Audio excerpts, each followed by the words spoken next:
Oke, teman-teman, kembali lagi di konten Ivan Studio Webcam. Oke, teman-teman. Nah, di sini aku mau membuat satu video untuk menjawab pertanyaan dari komen di YouTube gitu. Nah, kan aku selalu bilang kalau ada pertanyaan komen aja, nanti pasti aku akan bales atau aku akan buatkan videonya langsung gitu.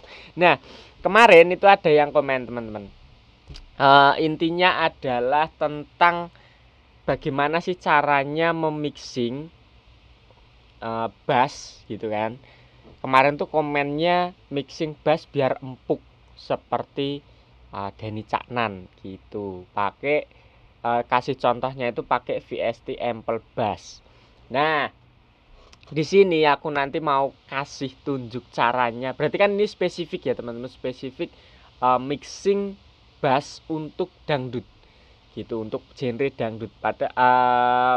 Tapi sebenarnya tips atau trik mixing ini, teknik mixing ini bisa diterapkan di semua genre. Jadi bass kalian itu definisi empuk itu banyak teman-teman. Bisa empuk dari karakter bassnya sendiri, atau empuk maksudnya itu kawin dengan drum, dengan kick, atau kalau dangdut ya dengan ketipungnya, dengan dutnya gitu, atau empuk yang bassnya itu kerasa banget, tetap nonjok tapi clarity-nya itu tetap jelas, tetap halus, nggak yang sakit di telinga tapi tetap mantep gitu. Nah, definisi bass ini memang sangat-sangat complicated gitu ya teman-teman, karena banyak banget ini juga ditanyakan oleh teman-teman, dan permasalahan mixing bass ini memang sangat-sangat panjang gitu, jadi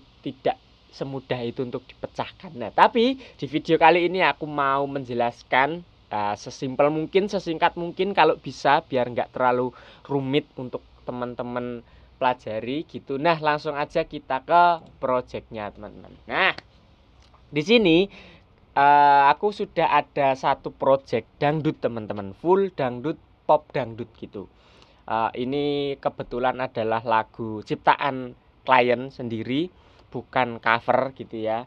Nah, di sini genrenya pop dangdut gitu. Nah, ini kalau kita dengar depannya seperti ini. Nah, jadi ada drumnya biasa pop.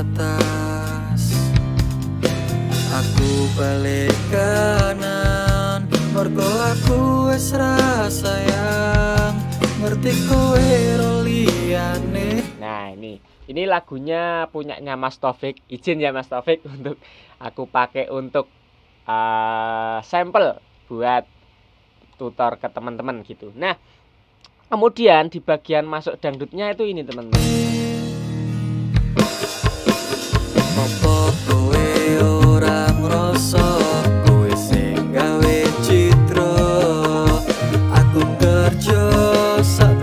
Nah, jadi di sini begitu dari transisi dari pop ke dangdut itu bassnya itu tidak jomplang, jadi tetap kawin antara bass dengan kick. Pas begitu masuk, bass itu harus match dengan dut, dengan ketipung. Nah, gimana caranya biar bisa seperti itu ya teman-teman? Jadi ketika di depan kita itu harus menjaga bahwa kick itu harus match dengan bassnya. Nah, begitu kick dan bass itu bunyi bersamaan, itu terasa banget, deknya itu mantep tapi tetap halus. Nah, tapi ketika masuk di bagian dangdutnya, beralih sudah fungsinya, bass itu harus match dengan ketipungnya, harus dengan dutnya, karena kick drumnya harus mengalah daripada ketipungnya. Nah, itu kan sedikit tricky di situ teman-teman.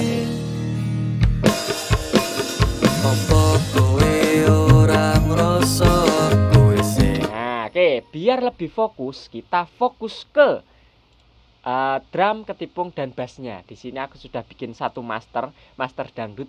Itu artinya di mana ini adalah isinya ada drum, ketipung, dan bassnya. Oke, jadi kalau kita play di sini, nah, cuman 3 instrumen itu. Oke, kita fokus ke 3 instrumen ini ya teman-teman. Nah, bagaimana cara mixingnya? Jadi kalau ditanya cara mixing bass biar empuk, biar enak, itu menurutku pribadi tidak bisa bass itu berdiri sendiri. Oke, itu catatan pertama. Bass tidak bisa berdiri sendiri dalam satu project. Mixing bass biar empuk terus kita olah bassnya tok. Nah, itu nggak bisa. Definisi empuknya atau bisa menjadi sebuah komposisi yang empuk dan enak itu ketika dia sudah bersanding dengan instrumen-instrumen lainnya, terutama dengan instrumen intinya yaitu drum dan ketipungnya kalau di dangdut gitu ya. Nah, ketika kita matikan drum dan ketipungnya, oke, step pertama gini ya teman-teman. Step pertama pasti kita harus mixing per tracknya dulu, tentu bassnya dulu. Oke, kalau kita mau fokus ke bassnya, kita mixing bassnya dulu. Nah, kita kejar karakter bassnya dulu. Nah, kita harus ketahui dulu karakter bass seperti apa yang mau kita kejar, gitu kan. Kalau aku sendiri untuk lagu dangdut itu memang sengaja tidak sehalus pop, gitu. Memang ada kasar-kasarnya dikit. Nah, ini buat Mas yang bertanya khususnya.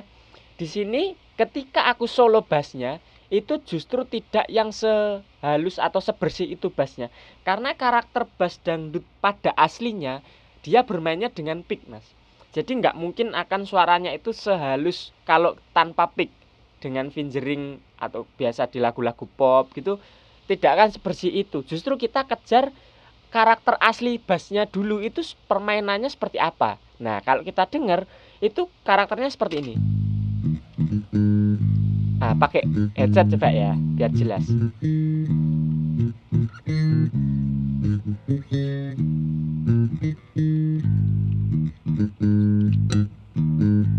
Nah, jadi malah justru picknya itu kerasa.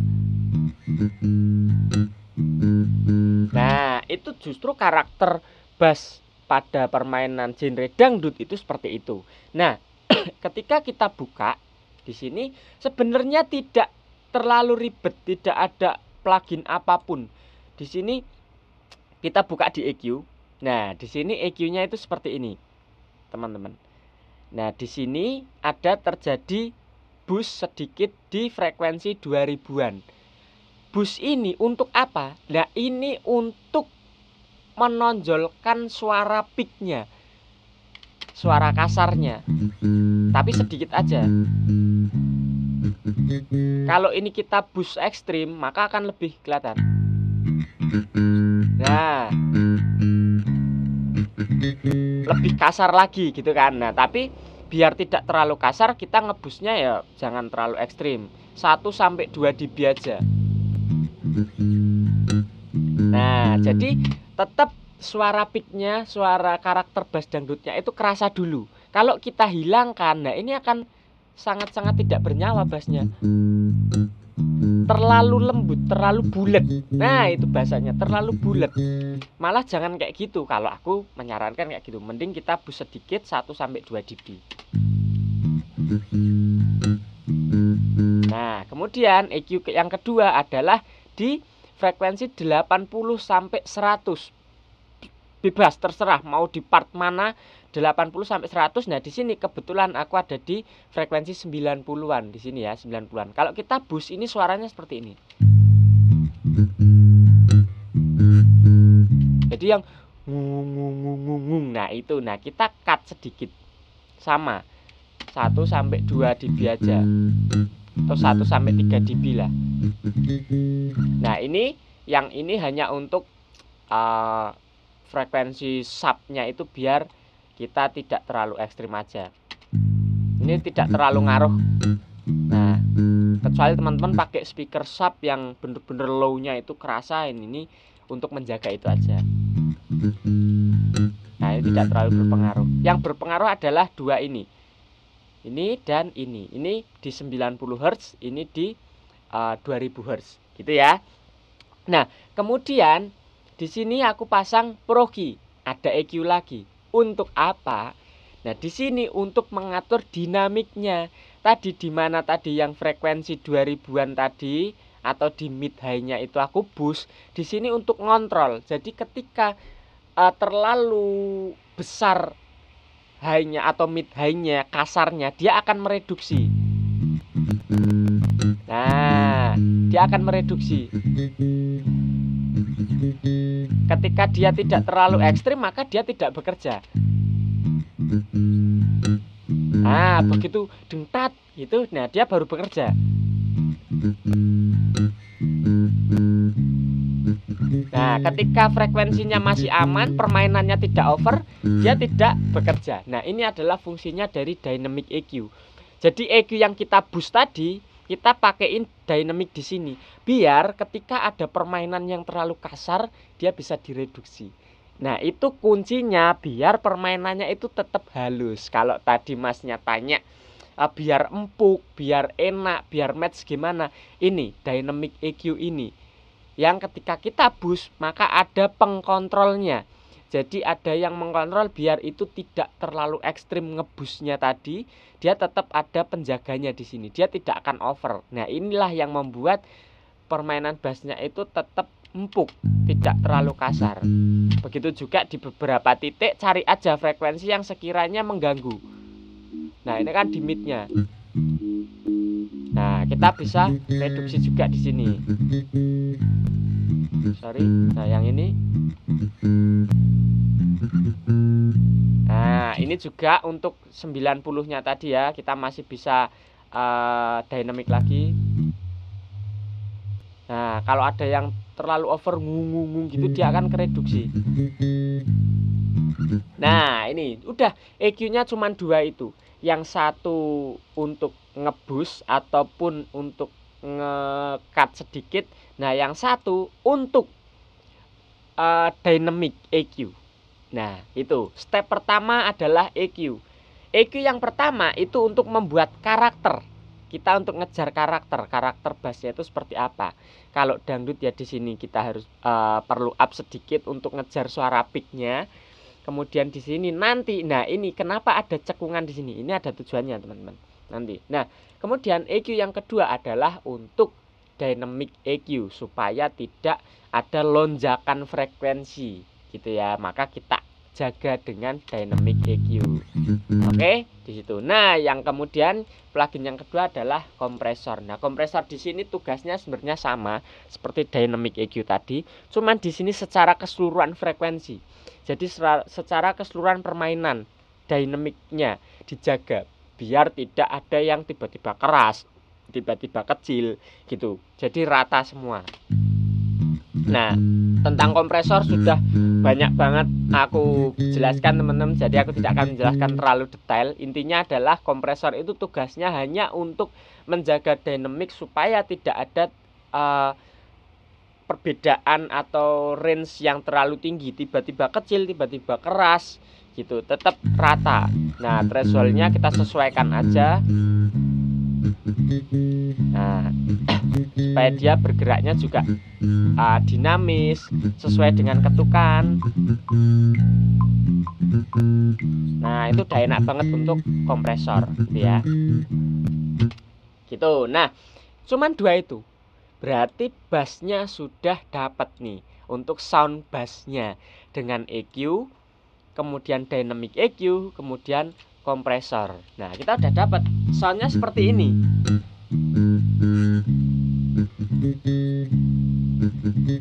Nah, itu ya. Kalau kita dengarkan solo mungkin tidak terlalu empuk, tidak terlalu halus, masih dengar kasar-kasarnya gitu. Nah, itu nggak apa-apa, justru itu akan menjadi nyawa ketika kita matchkan dengan ketipung ataupun drumnya gitu ya teman-teman. Nah, sekarang kita lihat di ketipung di sini. Kalau kita buka ketipungnya, karakternya seperti ini. Ini sudah jadi satu ya teman-teman, antara tak dan dutnya itu sengaja aku jadiin satu gitu. Nah, ini nggak masalah, bebas sih, karena frekuensinya tetap kepisah. Nah, kemudian untuk ngejar dutnya di sini aku pakai boost di frekuensi 90-an. Nah, ini tadi yang teman-teman aku bilang, bass yang kita cekungin di frekuensi 90 akan berpengaruh ke sini. Nah, dutnya kita boost di frekuensi 90.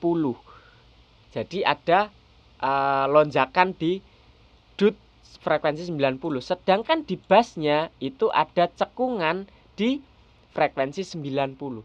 Itulah yang membuat instrumen ini saling mengisi. Berulang kali ini aku bilang, teman-teman, di setiap videoku pasti aku bilang antara bass dan kick, bass dan dut atau apapun itu, ketika ada satu instrumen yang frekuensinya itu dibuat cekung, maka harus ada instrumen yang dibuat cembung atau membukit ke atas. Jadi saling mengisi. Nah, itu yang berulang kali aku selalu tekankan itu. Ketika 90 Hz di bassnya kita kurangi, maka di ketipungnya kita angkat. Jadi bassnya berkurang, ketipungnya naik. Salinglah mengisi antara dut dan bassnya, maka soundnya akan match.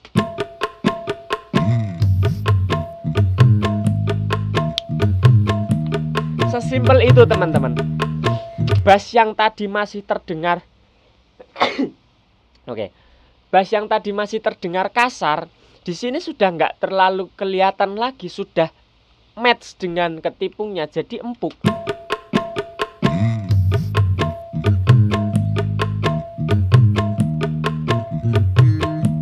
Nah, suara peaknya tadi itu biar menyatu dengan suara taknya di frekuensi mid high-nya. Jadi match juga.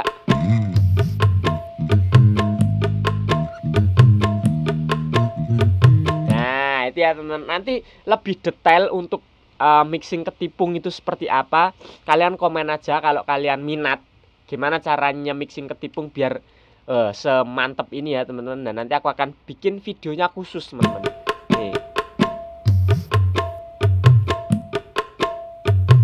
Atau di koplonya.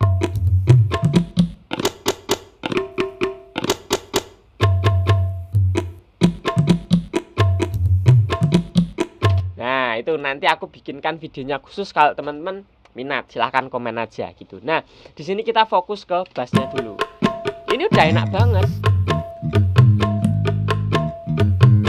Oke, kemudian dengan kicknya juga menyatu. Kicknya kita olah juga sama di frekuensi 90 sampai 100 tadi. Kita pilih aja. Di sini kebetulan ada di frekuensi 70-an. Nah, ini enggak apa, kita boost. Jadi 70 di sini. Kenapa aku pilih di 70-an? Karena tadi ketipungnya kita boost di 90. Oke, berarti deknya atau dutnya itu sudah ada diisi oleh frekuensi 90, diisi oleh ketipung. Kalau kita kicknya kita hantam lagi di frekuensi yang sama, maka akan bertabrakan antara kick dan dutnya. Nah, itu jadi nggak match, nggak bagus gitu ya. Ketika kick drumnya bunyi, dutnya bunyi, bertabrakan. Tapi ketika kita boost di sini di 70 Hz untuk kicknya, itu kan agak sedikit lebih rendah daripada ketipungnya. Nah, itu akan saling mengisi. Jadi frekuensi subnya dapat dari kick drumnya, frekuensi dari low-nya itu dapat dari ketipungnya. Kalau kita nyalakan kick dan ketipungnya aja dengan drumnya, maka sama-sama tetap match.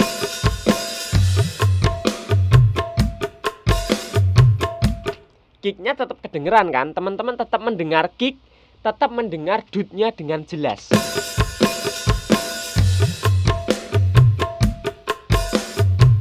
Jadi tidak ada yang saling tenggelam, tidak ada yang saling menutupi, tidak ada yang saling bertabrakan antara dut dan kick. Walaupun sama-sama nendang, sama-sama nonjok suaranya gitu ya. Kalau kita denger di sound yang besar itu akan mantep banget.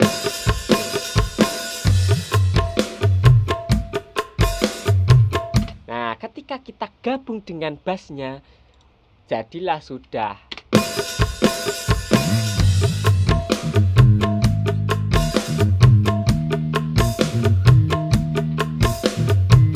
Tetap terdengar jelas masing-masing. Ketipungnya jelas, drumnya jelas, tapi tetap match, tetap kawin dengan permainan frekuensi tadi. Di koplonya juga sama.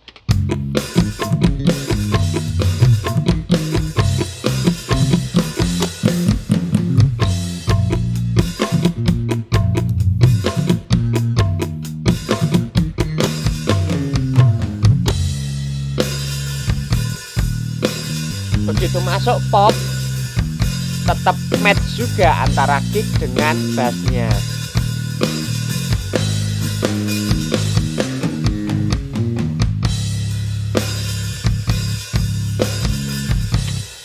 Nah, itulah teman-teman, itu rahasianya. Jadi hanya permainan EQ. EQ-nya di boost, frekuensi mana yang mau di boost, kemudian instrumen yang sebaliknya kita kurangin EQ-nya gitu. Nah, kemudian di sini di masternya, di sini juga cuman ada bass kompresor aja. Ya udah, bass kompresor di sini hanya untuk ngeglue antara 3 instrumen tadi, antara drum, ketipung dengan bass. Kita glue dengan kompresor lagi. Tidak usah terlalu ekstrim kita. Nah, ini tanpa kompresor, dengan kompresor. Nah, jadi 3 instrumen ini, drum, ketipung, bass, ketika masing-masing karakternya udah dapat, kita lem, kita glue dengan kompresor. Tentunya bass kompresor, apapun itu ya.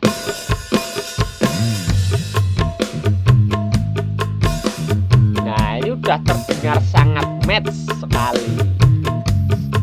Bassnya tadi jadi kedengarannya bersih, oke? Jadi enggak yang tadi suaranya kasar, ada suara picknya, di sini sekarang sudah tidak terlalu terdengar, gitu ya teman-teman, karena semua sudah rapi, tertutup oleh ketipung, oleh taknya, oleh snare-nya gitu. Tapi kalau dari awal tadi kita bassnya udah hilangkan suara picknya, suara noise-nya, suara kasarnya, biar kita ngejar biar seempuk mungkin. Nah, ketika kita step terakhir ini, maka bassnya tak jamin akan mendem. Justru bassnya nggak akan keluar, nggak akan nonjok, malah jadi mendem. Cuman akan cuman gitu. Jadi bantet suaranya. Karena kita sudah terlalu kejar bassnya itu biar halus suaranya di depan dengan solo track tadi. Tapi ketika kita sudah match dengan ketipung dan drumnya, di situ akan jadi mendem banget. Tapi sekarang karena tadi kita sudah kejar karakter picknya tetap dapat, di sini tetap kedengarannya jadi halus, jadi empuk. Nah, ini tetap empuk, tidak terlalu kasar. Nah, gitu ya. Ketika kita play semuanya itu halus banget, empuk banget bassnya. Apa kowe ora ngrasa kowe sing gawe citra? Empuk toh? Aku kerja sak kendinane nanging. Jadi definisi empuknya itu jangan berdiri sendiri.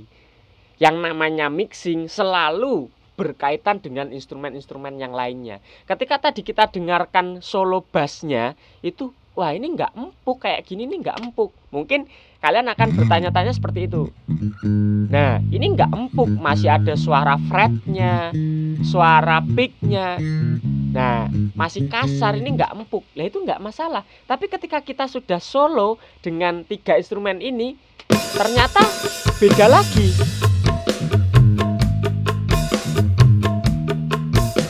Ternyata lebih bersih, lebih empuk lagi. Kenapa bisa gitu? Ketika kita open semuanya, jadi satu semua projectnya, ternyata bersih banget bassnya. Apa kowe ora ngrasa kowe sing gawe citra? Aku kerja sak kendinane. Ternyata empuk banget malan di koplonya. Bang loro ati ngerti kowe sing wis mesti ora kena. Di popnya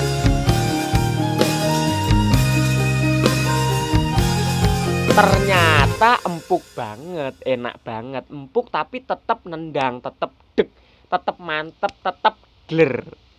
Tapi kalau teman-teman kejar bassnya waktu di solo tadi sudah pokoknya sebulet mungkin, seempuk mungkin.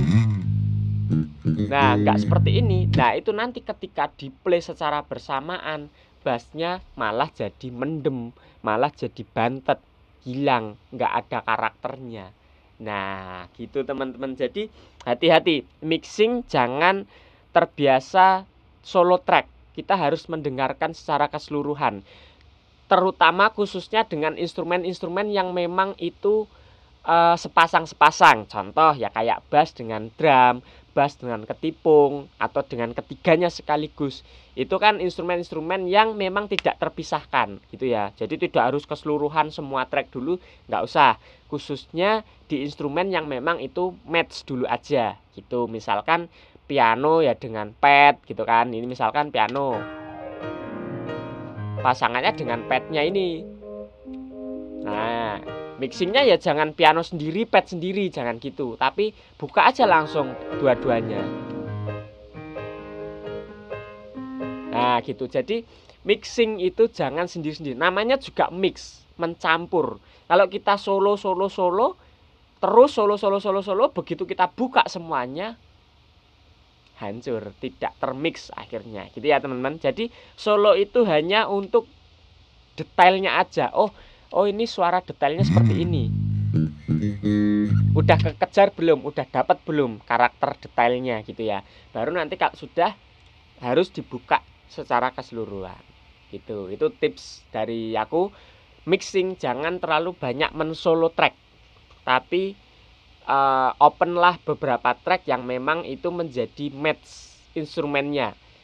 Jadi nanti ketika dibuka secara keseluruhan itu tidak jomplang, tidak belang-belang, tidak pecah gitu. Oke teman-teman, mungkin segitu aja. Ini videonya menjadi sedikit panjang tapi nggak apa-apa. Semoga teman-teman tetap jelas ya.